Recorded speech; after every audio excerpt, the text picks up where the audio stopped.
Hey guys, welcome to today's podcast episode. I've got a fantastic guest for you today, Tracy Otsuka, and she is the author of ADHD for Smartass Women, How to Fall in Love with Your Neurodivergent Brain. I'm really fascinated with ADHD, how people develop strategies for faster learning, more efficient, more memory. Just overall, it's really interesting about neurodiversity. We're going to talk about all her journey, her story, and she's all around entrepreneur. So, Tracy, welcome. Thank you. I love being here. And as I mentioned briefly when we just chatted, I think a lot of people will probably come to this podcast and think ADHD, that's not for me. And my message to you is just hang on a second, because if there's anything that's been going on in your life and you're trying to make heads or tails of it, maybe pay attention because this might be you. I think most people do not know what ADHD looks like in the real world. Yeah, so talk about this idea of the inspiration behind the story, why you chose to write the book, and because you talk about your journey, your son's journey towards an ADHD diagnosis, misconceptions, and how they shape your mission to educate others. Yeah. I have a son who is now 21 years old, and he is a senior, we can't believe it, at NYU. This is a kid who started out at 9 years old. Prior to 9 years old, if you can be top of your class, he was always top of his class. And then starting around 9, he started to struggle, but only in school. We couldn't figure it out for years. He went through all these different therapies and took all these tests, and nobody knew what it was. All they came up with is your child is so ambitious and so bright, we can't figure out why he's so unmotivated.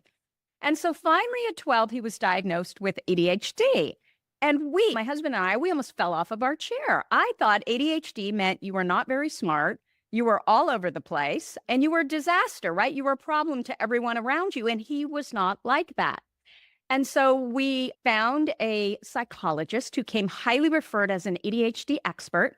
And after 3 sessions with my son, she sat us down and said, your job as his parents is to reduce his expectations so he will not be disappointed in life. And the first thing I thought was, oh my gosh, who would ever tell any child that? I don't care if they're intellectually disabled. You don't ever tell a human being that, because if you're going to tell them that the standard is up here, they're going to maybe reach a little bit lower than that. Versus if you tell them that the standard is down below where their hip is, that's where they're going to end up. So I decided then and there, she didn't know what the hell she was talking about. We never went back, and I started to do the research on my own about ADHD. And lo and behold, it took me 8 months, but I discovered that ADHD is highly genetic, and he inherited it from me. And I thought initially it was like my symptoms looked so different. How could he have inherited it from me? I am nothing if not driven. Guess what? Drivenness is a form of hyperactivity. And women show symptoms of ADHD very different than men.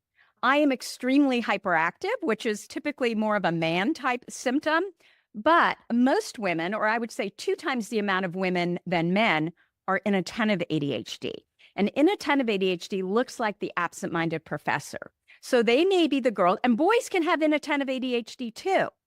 And they tend to be misdiagnosed as well with anxiety and depression. And what that looks like is they're the ones that are sitting in the back of the classroom, daydreaming in their own head. The teacher calls on them and they're like, what? They don't even realize they're in school because they're in their own fantasy world.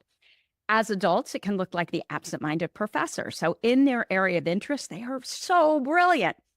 But all like the day-to-day stuff, not so much. And so there's constantly this inconsistency, right? You're consistently inconsistent. And girls tend to internalize their symptoms. They beat themselves up, which is why they tend to be diagnosed with anxiety and depression rather than ADHD. Versus boys, especially in school, they're annoying, right? They're causing trouble. They're climbing the walls. They're talking what girls talk too, but they're annoying to the teacher. They're annoying to the adults in their life. So they get the attention and they get the services. Girls are also diagnosed much later. Their symptoms show up much later. Their symptoms tend to show up around puberty, because what we have discovered finally, because we're actually doing small studies on girls and women, is that estrogen modulates dopamine. And what our brains don't make enough of, or maybe we process it differently, we don't quite know, is dopamine.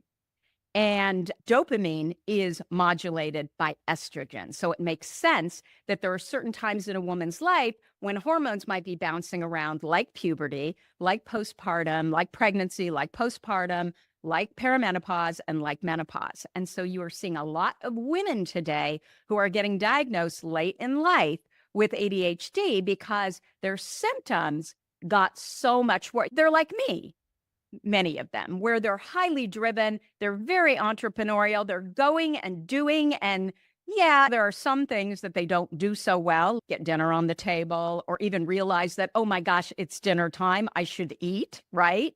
Or getting their kids to school on time, or just dealing with time. But the things that they do well, they do so well. So there's 3 telltale signs of ADHD that a lot of people are not aware of. One of them is unexplained underachievement. So if you have an adult and even a child who is really bright, and you talk to them and you can tell how bright they are, but they're not able to achieve in the way that your typical neurotypical human would be able to achieve, you might want to look at ADHD, because it just doesn't make sense. They are consistently inconsistent, like my son. He would get A's and F's in the same subject in the same week.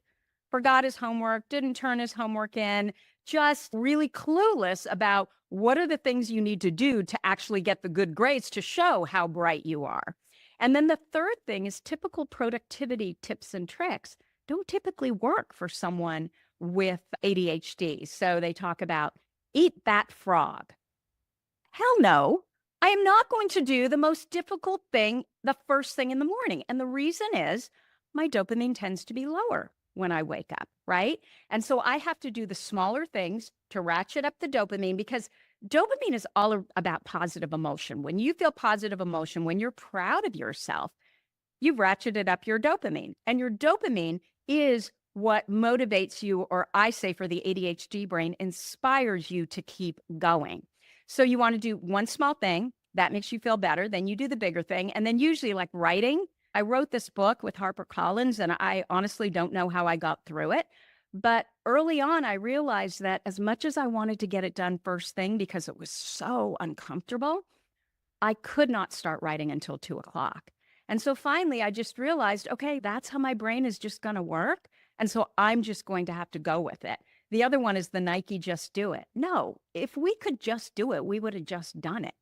When we are not, so the thing that all ADHD brains have in common, and what makes ADHD so hard to diagnose, is it looks a little different in everyone. And the reason that is because all ADHD brains, this is what we do have in common, is we all have brains of interest, versus a neurotypical brain, a typical brain, has a brain of importance. So that means if your parent, if your partner, if your teachers, if your boss thinks it's important that you get something done, you're like, okay, I'll go ahead, I'll do it. Society, I'll do it. They think that's important. I pay my taxes, I pay my bills. Okay, I'll do it. Versus the ADHD brain is a brain of interest. What spikes, and it's all because of dopamine, what spikes our dopamine is when we are interested. And when we are interested, we're more than interested. We hyperfocus. We go down the rabbit hole. We learn everything about the particular subject that we're interested in really fast, and frankly, better than a typical brain. Okay, so I've talked a lot. What I do want to say is that ADHD is not a disorder. There was a study that came out last year, February, March, that showed that 43% of all people with ADHD are in excellent mental health. Unfortunately, all we ever hear about is the pathology. And I really believe that when people really struggle with ADHD, it's not just ADHD, it's ADHD and trauma, because the symptoms of trauma mirror ADHD: inability to focus, inattention, hyperactivity. And so when you have too much of that of course, it's not a good thing. When you have a certain amount of it, it can be a really good thing because there's so many things that the ADHD brain is truly brilliant at. And I also believe that most entrepreneurs, ADHD is a spectrum. Most entrepreneurs are somewhere on the ADHD spectrum because there are so many traits of ADHD that make that possible, that make entrepreneurship just, yeah, that's what I should do. So I've talked a lot. Yeah, which kind of you talked really, what I love is just your professionalism, and I love the fact that your son got into NYU. That that says a lot of things. And so Can I tell you? Can I tell you how he got into NYU? So this is ADHD. We are so creative.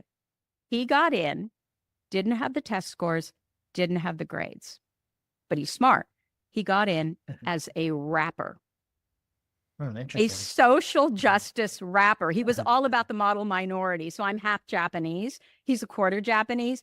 And my son's thing, his interest is other cultures. It's the world. He knows every country, every capital, everything about he travels. And so that's his thing, is people and cultures. So he was able to figure out early on, that's something that I really love.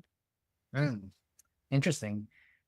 So I wanted to delve just briefly, because we only have a couple minutes, is talking about like behavioral strategies, because I've noticed that a lot of entrepreneurs and artists and people of extraordinary achievement, they either had ADHD or bipolar, or just some kind of very Divergency. yeah. So talk about saying behavioral strategies to adjust in this kind of world that's backwards to them.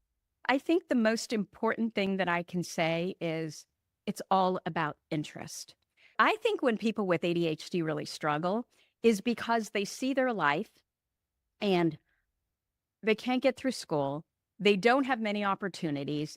They're a barista at Starbucks. Not that there's anything wrong with that if that's what you love, right? But they're not even good at that. And they know they have so much potential and they're not living up to it. And the problem there is there really is no interest. What I have discovered with the thousands of women that I've worked with and that I've met over the years through my podcast, book, programs, whatever, we have a 100,000 member Facebook group. What I've discovered about all of them is as they go through school, they may struggle. And then the more they're able to choose what they study, the better and better they do. So by the time they actually get to the programs where they're doing a master's or a PhD, they are at the very top of their class. It is all about interest, number one. And number two, it's about positive emotion. If you are constantly beating yourself up about all the things you can't do, why you can't do it the way neurotypicals do it, no wonder your mental health is going to be so poor, you're not going to be able to get out of your own way. The key for the ADHD brain is positive emotion. How can you make whatever you actually need to do? First of all, you should be doing the things you really want to do, but it's life, right? And there are some things we have to get done that we really don't want to do. So how do we do it with an ADHD brain? It's all about make it fun, make it challenging, make it social. So how can you creatively figure out, okay, I did something similar to that once before. What did I do? You already have systems. You just don't realize you have systems and strategies because typical brains have told you your entire life you're doing it wrong.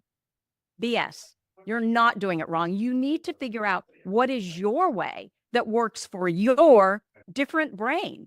I always liken us to Macs in a Windows-driven world, right? We just have a different operating system. So figure out what that is for you. Yeah. So well said. And kind of ending with how people can contact you, find out more about the work that you do, check out your book, and reach out to you. You've got so much knowledge and information and experience. Thank you. I would just send them to my website, which is ADHDforsmartwomen.com. Of course, Google wouldn't let us, and Amazon, and it should be ADHD for Smartass Women, right? But we just kept getting dinged. So we're ADHDforsmartwomen.com. And everything's there. Yeah, for all the audience out there, let's thank Tracy for coming on and really talking about this really interesting topic, neurodivergence, and how people can actually outsmart the system and do better than just people that fit within the traditional system. So I always love hearing this, and all of her resources will be in the links and show notes. Be sure to give her a follow. She's got tens of thousands on Instagram, and she's got thousands on YouTube, and check out her book on Amazon. And with that, thanks so much for coming onto the podcast. Thank you.